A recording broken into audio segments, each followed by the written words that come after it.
उत्तर प्रदेश के मुजफ्फरनगर जिले में गंगा नदी के किनारे स्थित एक प्रसिद्ध धार्मिक और पौराणिक तीर्थ स्थल है। इसे शुक तीर्थ भी कहा जाता है। यह स्थान विशेष रूप से इसलिए प्रसिद्ध है क्योंकि मान्यता के अनुसार यहाँ महर्षि शुकदेव जी ने राजा परीक्षित को श्रीमद् भागवत कथा सुनाई थी। यह स्थान लगभग 5000 वर्ष पुराना माना जाता है।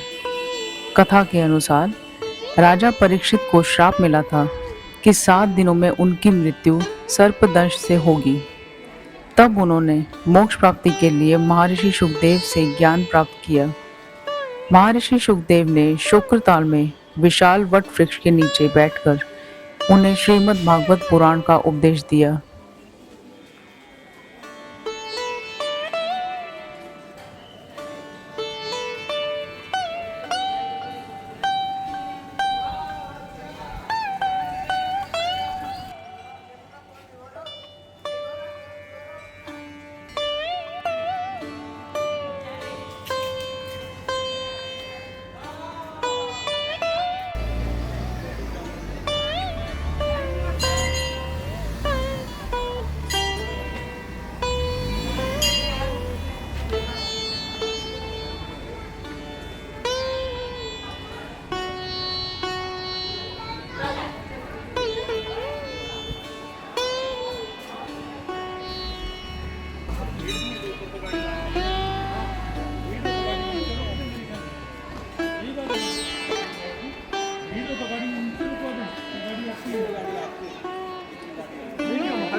ले लो जी प्रसाद करावा, ले लो प्रसाद, ले लो।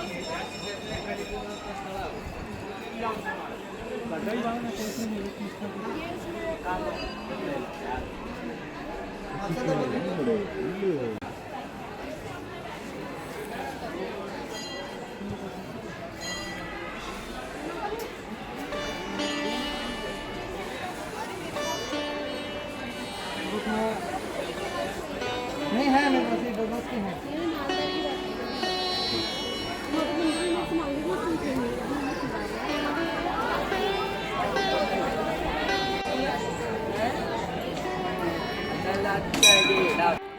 शुक्रताल के पवित्र अक्षय वट वृक्ष पर श्रद्धालु आस्था और मनोकामना के प्रतीक के रूप में धागा बांधते हैं।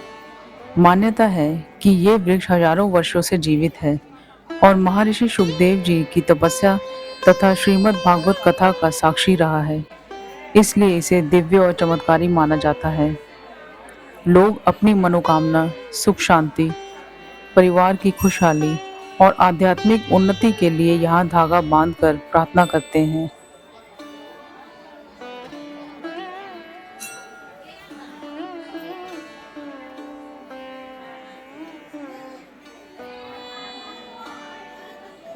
धागा बांधना केवल एक परंपरा नहीं, बल्कि अपनी आस्था, विश्वास और सकारात्मक ऊर्जा को ईश्वर से जोड़ने का प्रतीक माना जाता है।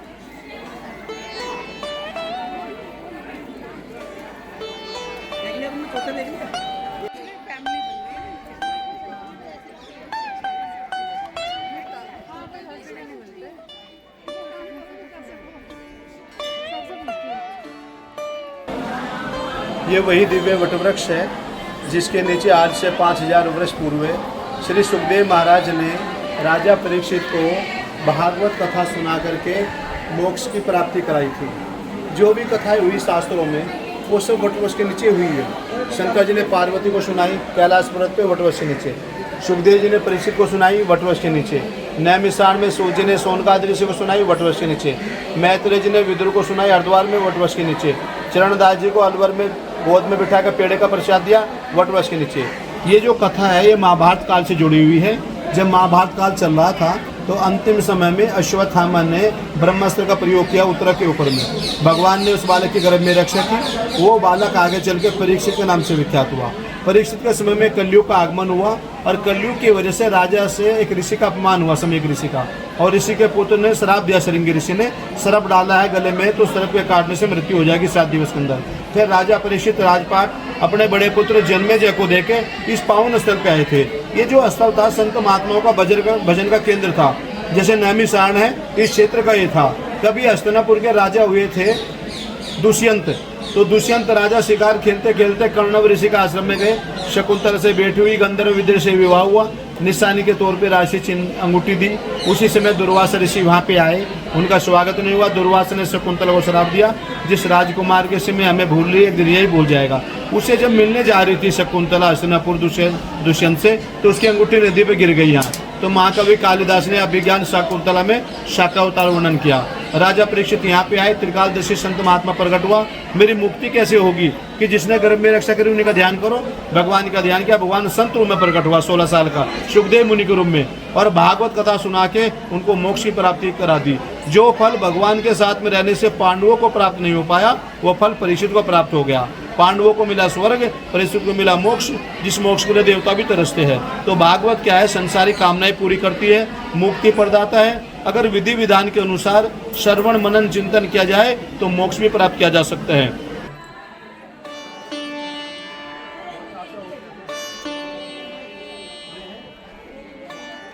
शुक्रताल केवल एक तीर्थ नहीं, ये वह पावन भूमि है जहाँ ज्ञान ने मोक्ष का मार्ग दिखाया, जहाँ गंगा की धारा आज भी भक्ति को कहानी सुनाती है, और जहाँ अक्षय वट की छाया में मन को आध्यात्मिक शांति मिलती है। जो यहाँ आता है वह केवल दर्शन नहीं करता, बल्कि अपने भीतर की शांति, विश्वास और दिव्यता को महसूस करता है।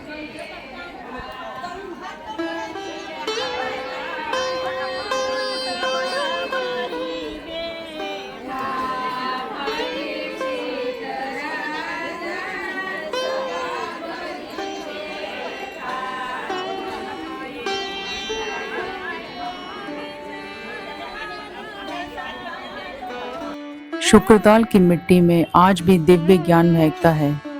अक्षय वट की छाया जैसे आत्मा को सुकून दे जाती है, और यहाँ की हर प्रार्थना सीधे ईश्वर तक पहुँच जाती है। शुक्रताल केवल एक स्थान नहीं, ये वह अनुभव है जहाँ मन शांत होता है और आत्मा स्वयं को ईश्वर के और करीब महसूस करती है।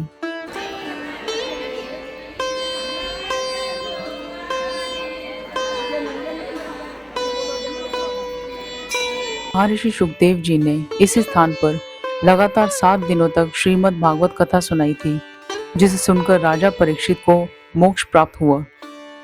यहाँ स्थित अक्षय वट वृक्ष को अमर माना जाता है। कहा जाता है कि हजारों वर्षों बाद भी ये वृक्ष आज भी जीवित है, और इसकी छाया में बैठकर ध्यान करने से मन को अद्भुत शांति मिलती है। कई श्रद्धालुओं का विश्वास है कि शुक्रताल में सच्चे मन से की गई प्रार्थना जीवन के कष्टों को दूर करती है और मानसिक शांति प्रदान करती है।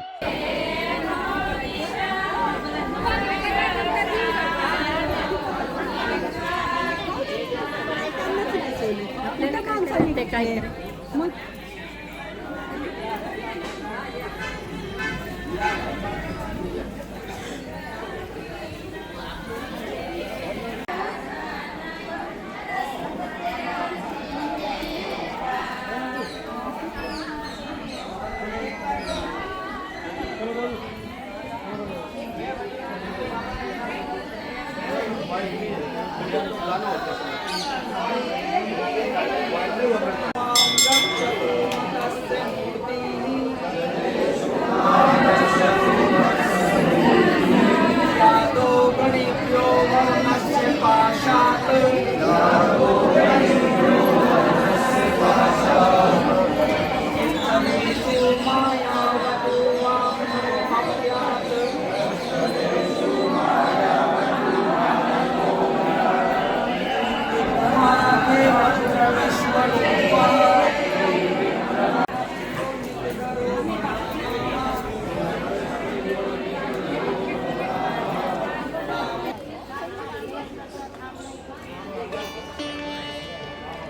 गंगा जी के इस पवित्र तट को मोक्षदायिनी माना जाता है।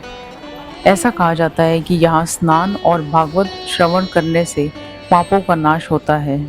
स्थानीय मान्यताओं के अनुसार इस भूमि पर आज भी दिव्य सकारात्मक ऊर्जा का अनुभव किया जा सकता है। इसलिए यहाँ आने वाले भक्त अपने भीतर एक अलग आध्यात्मिक शक्ति महसूस करते हैं। शुक्रताल की पावन भूमि आज भी भक्ति, ज्ञान और मोक्ष का संदेश देती है।